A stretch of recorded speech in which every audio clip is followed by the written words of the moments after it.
Ambassador, the facts are clear. Thousands of people have been killed in this war so far. 14 million people have had to leave their homes since Russia decided to invade Ukraine. Why did Russia start this war? This is not a war. This is a limited operation. And I have to say the reasoning, which probably is not popular here in media in Great Britain, because you are presenting only one side of the story, and I have now to speak about the other side of the story, and I would appreciate very much that it will be heard. So by now events are going on in the east, southeast of Ukraine, and this is clear that during 8 years after nationalistic government has come to power in Kiev, they have built a fortress over there, a fortress in which best of Ukrainian forces are now concentrated. And this is a highly fortified area, region, which is along the line of delimitation of Donbass, from which we are certain events could be started, whether it will be used by Ukrainian army as defensive, or we have got quite a lot of evidences that they were planning offensive against Donbass region, against Russians living over there. And just to prevent this attack, which will be applauded, I will sure, because in the Western countries, because they are acting on their own territory. So we have to take preventive forces. As President Putin has said, we have had no other way but to do this. First of all, thousands of people dying and 14 million people having to leave their homes does not suggest it's a limited military operation. It is a full-scale war. And there is absolutely no evidence that the Ukrainian forces were launching some kind of huge attack in the Donbass region. That's not there. The evidence isn't there. Okay. Once again, it is for 8 years, Ukrainian forces were shelling Donbass, Russian people, civilians mainly. They killed quite a lot of them. Young children were born and then even raised, has gone to school under Ukrainian shelling of it. We have made many attempts to pacify the situation, also via Minsk agreements. Minsk agreements, it is very simple. It's just reincorporation of Donbass region into Ukraine. But Kiev has rejected all our attempts, unfortunately. And we have to make other efforts than Minsk agreements, unfortunately. According to the UN Human Rights Commissioner, more civilians have been killed in the conflict since Russia invaded in February than in the last 8 years. Where is the evidence that Russian-speaking Ukrainians were under threat? That evidence isn't there. No, probably you haven't heard what I have said. How many people have been killed? I've heard what How many people have been killed? But UN evidences by now is that during conflicts during the last year, it's about 100 million exactly of refugees has come in different conflicts. So Ukraine is just a small part of it. Which evidence would you like to hear from me? How many Russians has been killed? It's difficult to say. It's not possible to say. The International Court of Justice, the court of the UN, says there's no evidence of what I think you're alluding to, genocide on Ukrainian territory, and no justification for your invasion. This was a pointless, unnecessary war. Well, the International Court of Justice usually does not make such a speedy conviction. I used to work in The Hague, and so it is a very prolonged process.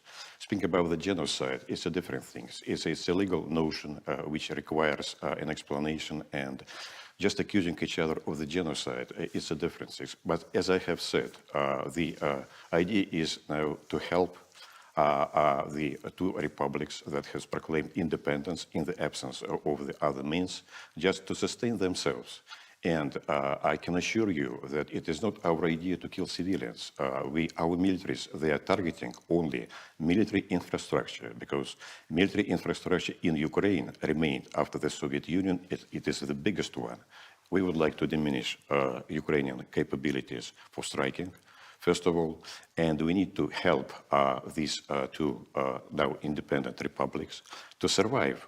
And it is more than 4 million of people. It's quite a lot of people over there.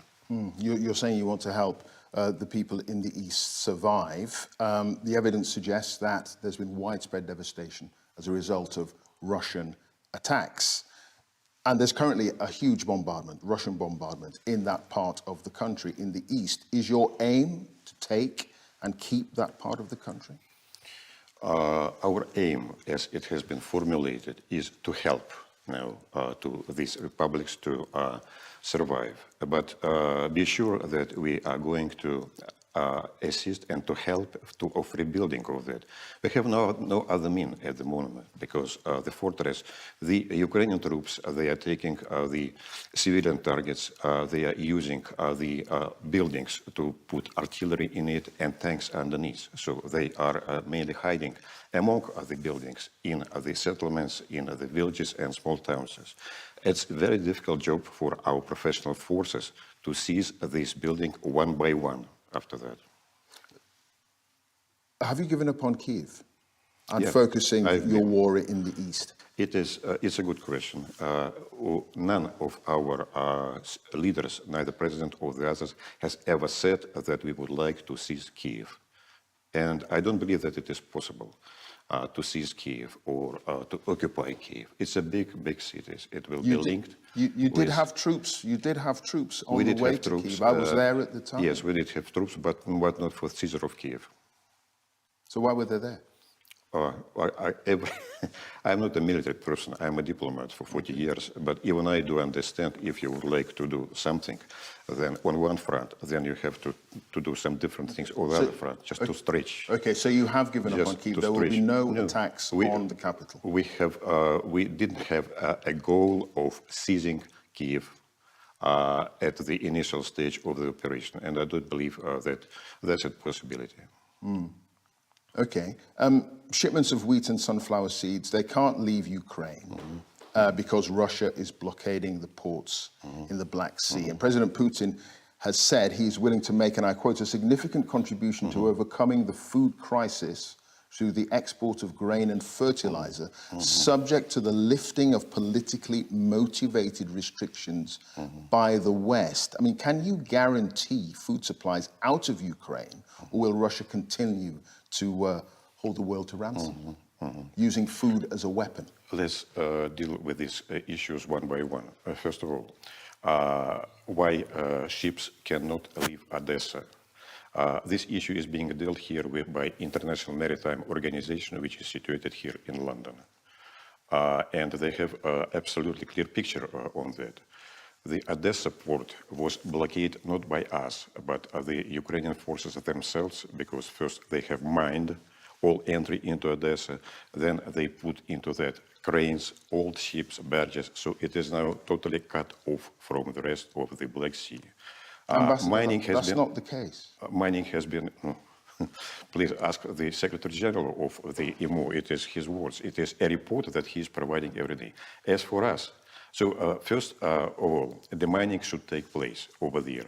Then the cleaning of the entry over there. As for us, we are opening a corridor, which is a possibility to get ships out of Odessa port to the south and then to the west. Every day, we are prepared to do that. And but it hasn't happened. Another problem is that they have now no mariners over there. But it hasn't happened, Ambassador. It hasn't happened. You say you're prepared to do it, but it hasn't happened. Why isn't it happening? It is not happening because Ukrainian authorities does not go into contact with International Maritime Organization or UN because they have no possibilities now to unblock the withdrawal, to unblock entries into Odessa port. Now, second is about sanctions, and you are right. Together with Ukraine, we are producing about 30% of wheat only for supply, for external supply. We are not able now to provide this to the Western countries because they have taken sanctions against our ships. So you admit that it is the result of sanctions that is stopping the release of grain. That link has been made by your own president, and it's been made by you just now. I would appreciate very much if you will be able to allow me to answer your previous question, okay? So these sanctions that has been taken hastily, they are forbidding to entry of the Russian ships into Western ports, and they are forbidding insurance, they are forbidding vessels chartering, all that stuff. So it's a mess. that has been done by hastily put on sanctions, which is now, we might be prepared if there will be a possibility to deliver our part of wheat on the market. And we also will be prepared, by the way, to assist in providing solutions to Odessa port. But a lot depends on the Ukrainian authorities here as well. You've talked about Russian forces not targeting civilian areas. You've talked about them being professional and waging this war in a professional manner. I'd like you to have a look at the CCTV footage here, which shows 2 Russian soldiers at a building in Ukraine taking aim at 2 civilians walking away from them. No, They're walking away. If I had, what iPad, I could also. If I had iPad, I would be eager to show you that every day Ukrainian forces are shelling innocent civilians in Donbass cities, towns, and villages, and we have. These men, sir, are walking away from the soldiers. Yeah. You can see it there. They are shot and they are killed. Is this how Russia is conducting this war? I cannot tell whether there's Russian soldiers or who else. They are soldiers. absolutely Russian soldiers. It has been verified, sir. Is it a It's film? been verified. They are this Russian is, soldiers. This is non-conversation. Non-conversation. You are showing me something, probably a piece of a film, or a piece of a game, or a joke, or whatever. It's computer games, and telling me, let's see what it is. CCTV footage Great. from a building that has been corroborated. The 2 soldiers took aim at 2 people walking away from them and shot them dead.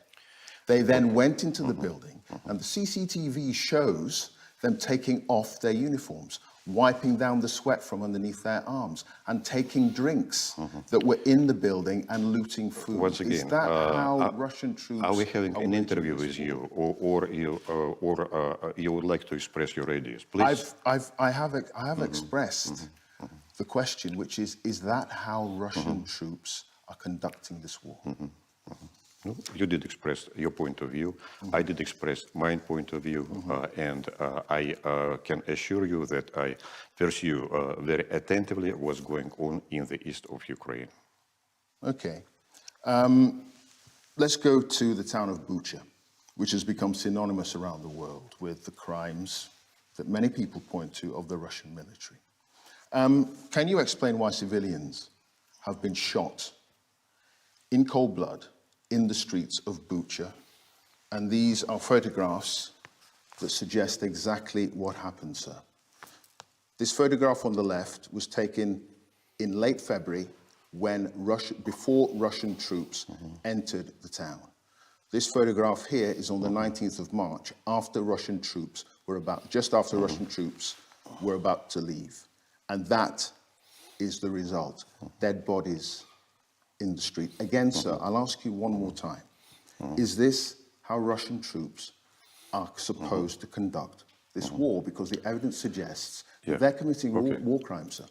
If you are really interested in this issue, then you should understand that after Russian troops has left Bucha, for 3 days, no one has found any troops, any bodies on the streets. And there are a lot of evidence of that. After 3 days, someone has come and discovered some bodies. Besides, can you imagine that professional troops, as Russian troops, they will step over the bodies of someone during weeks and just leaving them behind? For what? For next provocation, just to be done when someone is coming? I cannot believe it, frankly speaking. This is very unprofessional. The BBC has verified the footage, and I have been to Bucha. I have seen the verification. I have spoken to some of the residents, local people, who heard the gunshots, and they corroborate each other's story independently. And I went to Yablunska Street, and I spoke to people in the neighboring street, and they heard the gunshots in a nearby school, in a couple of other buildings, and in Yablunska Street, which is where these pictures come from. Sir, again, Why is Russia conducting this war in this way, The committing war mayor crimes? of Bucha, in his initial statement, when it has been freed, has confirmed that Russian troops have left. Everything is clean and calm. The town or village, this is town, yes, in a state, in a normal state. Nothing is happening. No bodies are on the street. But next, after it has been done. But anyway. So this is all made up, sir? This is all a fabrication? All this evidence is a fabrication? In our view, it is a fabrication. It is now why it is used just to interrupt negotiations. There were, at the beginning of the conflict, we have had a very good negotiations start. And Ukrainian, they have had a constructive position. But then something changed. Someone has decided to use this incident to cut off negotiations. Since that time, unfortunately, it's a stalemate. It is for about a month that the draft agreement that has been based on Ukrainian proposition is lying in Kiev. And we have a prolongation of war. And what we have from London, it is not the desire to finalize it or to negotiate it. We hear every day new appeals to send more weapons to Ukraine, to fight until the last Ukrainian soldier to continue the conflict, and no negotiate until Russia will be beaten. And this is an illusion. Russia cannot be beaten. We have totally different weight over there. But no one is trying to imagine something about Ukraine economy, how Ukraine is going to live this winter or next year. Do they still will be with the extended hand for more weapons and more money from International World Fund or from UK or from the European Union? Is it realistic? How long it will take? You say everything I've shown you is a fabrication. Bucha, the pictures, it's a fabrication. You don't believe it, it's not true. Is this a fabrication, sir? This is the city of Mariupol, completely devastated. Don't worry about Mariupol. We have already Many people are worrying about Mariupol. Are you going to listen sir? to me, or are you going to talk yourself? If you will continue to talk, then it is over. We can finish on that point. What's your view of Mariupol then, sir? Tell me. We have established a governmental commission which is going to rebuild Mariupol totally. We will provide for this necessary financial resources for rebuilding of it, and believe me, it will be done. We can see from the pictures, these are residential areas, sir. Residential areas that have been bombed houses. We have lots of experiences. Complete devastation, sir. These are residential areas. These are not legitimate military targets. We have a lot of registered cases where this is over a widespread area. When Ukraine artillery was shelling residential areas, especially in This is a war crime, and, isn't it? This is a war crime. As I have told you, we have lots of evidence when Ukraine artillery deliberately was shelling this, what you are showing to me. So this is the result of Ukrainian artillery, is that what you're saying? It might be a result. I'm not speak about. So the Ukrainian government has decided to completely flatten one of its own cities and leave this kind of devastation. Mariupol has a long history, and I remember that in 2014, the inhabitants of Mariupol, they have voted at the referendum just to get out of Ukraine. But after that, pretty quickly, Ukrainian forces has restored over there their power, and those who has voted for that or who has activated for that, they have been seized and taken to some place. I've tried to provide. Mariupol is a part of Donetsk Republic. Of what is happening, and you won't accept this clear evidence that I've offered today. I do accept that Mariupol is destroyed by fighting. But you won't accept that it's the result of Russian forces. No, it can be both, because this is a fight. This is fight. So there is a possibility in your mind that Russia is responsible for all this. That is a possibility, sir. As I have said, Russians are targeting military infrastructure. Collateral damage is possible. I used to work on NATO for many years, and I was explained several times that collateral damage happens all the time in the conflicts. That's collateral damage. That's what you think. That could be collateral damage. Okay, I mean, as I say, you won't accept any of the evidence that I've put forward that Russia may be responsible or is responsible, and that Russia, frankly, has committed war crimes. But other Russian officials know what is going on. Let me just read to you what Russia's counselor to the United Nations in Geneva, Boris Bondarev. Might trip on my balls off here. Like, I possibly could be, to be fair. Did they just say he worked for NATO? Like, I just want to hear that one more time. That's what you think. That could be collateral damage. Did he say that? Okay, I mean, as I say, you won't accept any of the evidence that I've put. Wait, I just... That is a possibility, sir. As I have said, Russians are targeting military infrastructure. Collateral damage is possible. I used to work in NATO for many years, and I was explained several times. Hold on, maybe he's just got shitty Russian. Either he said he worked for NATO, or he worked with NATO. Either way, it's still funny anyway. The fact that he just said NATO just makes my fucking... It's too funny. That collateral damage happens all the time if in the conflicts. That's collateral damage. That's what you think. That could be collateral damage. Okay, I mean, as I say, you won't accept any of the evidence that I've put forward that Russia may be responsible or is responsible and that Russia, frankly, has committed war crimes. But other Russian officials know what is going on.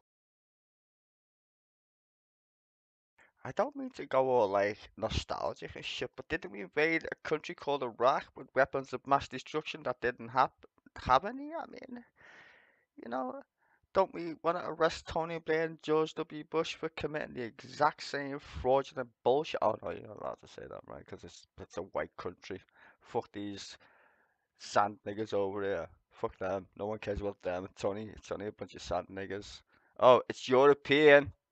World War II. You know, Hitler. Blair. Okay, gets weird about a moment. This is just this crazy ass interview. Any way you look at it, it's fucking intense and very strange. Just say it. Going on. Let me just read to you what Russia's counselor to the United Nations in Geneva, Boris Bondarev, said this week after resigning his position. He said, the aggressive war unleashed by Putin against Ukraine is not only a crime against the Ukrainian people, but also perhaps the most serious crime against the people of Russia. What do you think he means when he says this is a crime against the Russian people? We know this guy. He is very unprofessional. Well, we have, of course, people who think differently. He is one of them. That's all right. But I can say you that 75% of the Russian population do support but the he limited is operation. a senior official in the Russian delegation at the United Nations. We know the guy. He is, yes, he stayed for some time at the ministry. He used to work over there, but he did not have our respect. Not before and not after this statement. He doesn't have your respect. He doesn't have your respect. For Any what other he question, said. Clive, excuse me. He doesn't have your respect. Do you have any other questions? I do, sir. I do. It must have taken a lot of courage on his part to say those things, It is don't up you to think? him. He has done it, and let it be like that. You are not in any way willing to echo his words, given everything that I've shown you. What, and end up dead? No thanks. Are you mad? I like to hear it. We know this guy, but this guy that you employed, yeah, we know him. It's fine. I mean, this entire interview is fucking golden. It's bizarre. It really is. Yeah. Today. In no way, absolutely. He's deluded. He's stupid. Just doesn't understand what's going on. It depends on him and on his motivation. Perhaps he would like to work for UK, so let him do this. I wonder, actually, are you too afraid to echo his words? Me? In no way. Absolutely. Clive, as I have been shown what you would like to ask me, it was totally different issues. If you are only interested to provoke me to something or I'm genuinely not here to to provoke you, discuss sir. some, I'm genuinely not here to provoke it is you. not about I'm that. simply Then it will putting be our last. points of view. It will be I'm simply putting other we can points of finish on view. this I point. mean, there is the suggestion from our Foreign Secretary, Liz Truss, that this war will not end until Vladimir Putin and Russian forces, his forces, leave Ukraine in its She's very entirety. belligerent. Your Minister of Foreign Affairs, Mrs. Liz Truss, she's neither a professional military man or she's not for a long time at this position, but she is very belligerent. If she would like to continue the war, she will prolongate the conflict, and it is up to her, of course, to make this statement or to make these deeds. But it will be no good for Ukraine. It will be no good for the European peace and stability and Europe itself. We took note very much of this position, of course, and on the position that UK would like to supply more and more arms, not to think about the future of Ukraine or of Europe, not to think about what's going to happen after that with Ukrainian people, but just to instigate the conflict. Why this? What's the motivation for that? To make Russia more fable. It's an illusion, as recent 3 months after sanctions has been imposed has shown. Our economy has been not toppled down. If it inflation rate will be in Russia this year about 15%.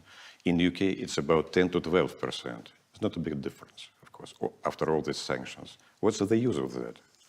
For UK, where is the profit? Well, is the benefit of UK? Hey, did he just say profit? It's like the Ferengis are going to war with each other. He was like, oh shit, I said the word profit. Where's the profit in that? Where's the profit, bro? He was right about inflation, though. It's about 10 to 12% in the UK, which is a bit mad when you think about it. Oh, trust me, it's going to get worse. This is the 80s, in case anybody didn't know the inflation rate in the 80s was 18%. It's going to get to that. I'm thinking it's going to get to like 21%, to be fair. But I'm not an investor, so don't listen to me. But yeah, it's probably going to get to like 21%, which is way worse. If you look at trending data, just saying, it's probably going to get to 20 odd percent. Well, threats have been made towards the West as a result of Vladimir Putin's invasion. Dmitry Kiselyov, who runs Russia one of the largest TV stations in the country, he said on air recently that one Russian nuclear missile could plunge Britain into the depths of the sea and turn whatever may be left of them into a radioactive desert. Do you believe President Putin would be willing? I said that all along. Imagine getting hit by one nuke, England getting hit by one nuke. Who do you think they're going to hit first? If let's just say the world loses its actual fucking mind, which I mean it already has. Well, don't think it had one. But let's say it literally fucking goes full fucking retard, 100%. Who would you nuke if you was playing a war game? Who would you nuke first? Who are the only two countries in Europe with nuclear weapons? One would ask. The United Kingdom and France. Just saying. So where would I put my nuclear weapons at if I was like Russia? I don't know. Fucking nuclear fucking kingdom and nuclear fucking France. Yep. I mean, literally, they've got a bomb so big. If they ever dropped it, and they've been testing for it, by the way, just so you know. Like all these, oh, on the BBC News, oh, blah blah blah, Russian. No, they've been testing for this shit already. They've been playing war games. We're just not paying attention, apparently. Or maybe we are. Fuck knows. I don't know. Point being is, if they dropped a nuke on the United Kingdom, goodbye United Kingdom, and that's literally end of story. They'd only have to drop a tiny bomb in the middle of London. Goodbye, United Kingdom. Goodbye. We'd all have to move to Ireland or France, which is even worse. Ugh. Imagine having to emigrate to France as an Englishman. Let us in! Fuck off, migrants. That would be the funniest scenario ever, to be fair. Pop a nuclear fallout. But it'd be mad. To launch a nuclear attack on Britain. No, I don't believe that. Dmitry Kiselov, he's a journalist. He is like you, is trying to find something juicy and to put it on the television and to make it loud statement about that. He's done it, like you also tried to instigate me to. Do you believe then? But it instigated a discussion. Okay. It instigated a discussion and provoked a discussion. You say that there will not be a nuclear attack on the UK. Do you believe that there could be the use of a tactical nuclear weapon in the war in Ukraine? No. Tactical nuclear weapon, in accordance with the Russian military doctrine, is not used in conflicts like that at all. So you do not believe that will happen? I don't think Can so. you categorically say it will not happen? We have a very strict provision on the issues of the use of tactical nuclear weapon, and it is mainly when the existence of the state is endangered. It has nothing to do with the current operation over there. But wasn't that the reasoning for going into Ukraine in the first place? That What? you said to me at the beginning of this conversation that the suggestion was that Ukraine was building up its forces to launch an attack in the east. Yes, and we will deal it with conventional operation, limited conventional operation. Perhaps you have noticed that we do not increase the number of our forces over there. We believe that it is sufficient to deal with the situation. Can I ask you about the president himself, President Putin? I mean, there's I been a will lot not of comment on the President Putin. lot of speculation about his health. You've got Not no at all. comment on that. I have no idea, and I am not speculating about the authorities. Okay, I fully understand that. I mean, we've heard everything you've said today. Okay. You've refuted all the evidence that I've put forward, that you've been able to see with your own eyes. If it and the is, whole of the rest of the once world again, has I'm seen. convinced that UK is not interested in the end state or what's going on over there. But it's a small points you would like to take out of the general situation and to continue to press on them. It is the same in the newspapers, absolutely, and the same on the television. You see, that's very interesting, sir, because the Russian people potentially have an excuse for not wanting to see the evidence and see the truth. They're fed propaganda. The vast majority are fed propaganda. A free journalist working. Really? I would never have known that shit. Russians are fed propaganda and we're not. Right. We are not fed propaganda. At all. But they got weapons of mass destruction. And Iraq's gonna invade us in 40 minutes? Really? Iraq? 40 minutes? What? Yeah, they're gonna blow us up in 40 minutes. And who helped propagate that bullshit? Oh, I don't know. BBC maybe? I mean, this fucking entire interview just shows you how fucking weird the planet is when it comes to people, I suppose. It's just fucking batshit, isn't it? Fucking batshit. Working in Russia would unfortunately, a free journalist working in Russia, unfortunately, could well be sent to jail for 15 years if they say that this is a war. Clive, Say that tell this me is please, a limited where military are now operation rather than a Russian war. journalists? Why you prohibited the television stations like Sputnik, Russian television? They are now prohibited from this space at all. Even the first channel second channel of the Russian television has been put under sanctions in the UK. So you do not, London, not you, perhaps not, you're a journalist. London do not allow any alternative version at all. You do not want to listen and to hear. As your representatives in the international organizations, they are now not to hear the Russian diplomats. They are running out of the halls. They are saying these arguments are not valid in this orchard because just not to listen to. The same is with your officials as well. They simply want to ignore the other side of the story what is going really to what is happening really in Ukraine, and just would like to continue the war until the last Ukrainian soldier. I mean, we've been trying to work out what the story is, both sides of the argument.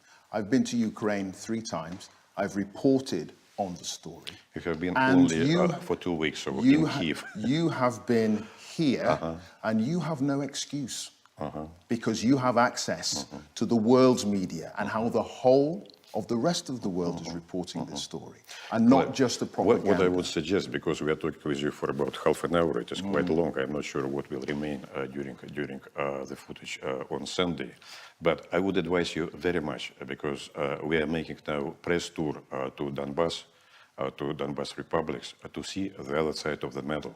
And press tour to Mariupol, by the way, it was recently, I'm not sure when, but I think it's a couple of weeks ago. Go over there, talk to people not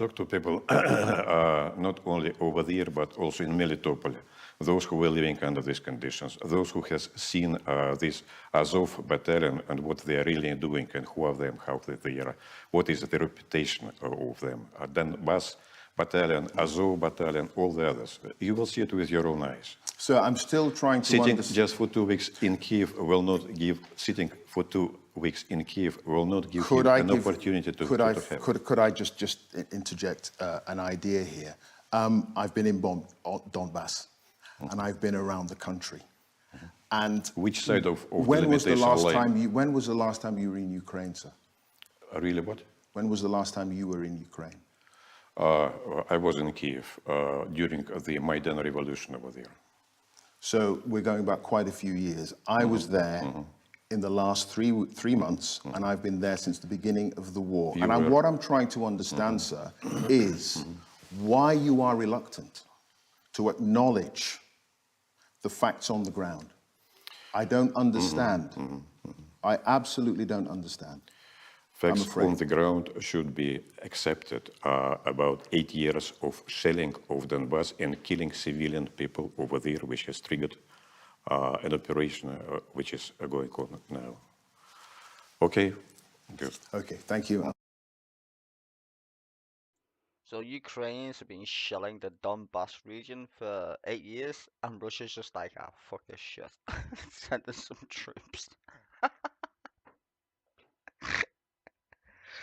Oh, why? What? I don't know. It's like politics. It's not politics, really. It's just fucking idiots with suits on. And Clive Bunny's a fucking idiot. He's a fucking idiot. And they're just lying to each other. Like, he's lying. Like, that guy just said he was in fucking Kiev for 2 weeks, bitch. Which he was, probably. Probably got a Don't drink any water, Clive. Just saying. Don't drink any water. Why have we threw the ambassador of Russia out of the United Kingdom? We kept the ambassador. I mean, you'd think, like, that'd be your first point of call if you're really angry at somebody, like, get out. Mr. Representative. Apparently not. Apparently you can just sit in a big house with fancy chairs. It's all very weird, isn't it? Don't you think it's all very weird? It's very weird. I've got no idea what's going on, but it's very fucking weird. Anyway, I normally do this on my other channel, but oh well. I played a funny video, now it's dead. Ah well. Anyway, enjoy.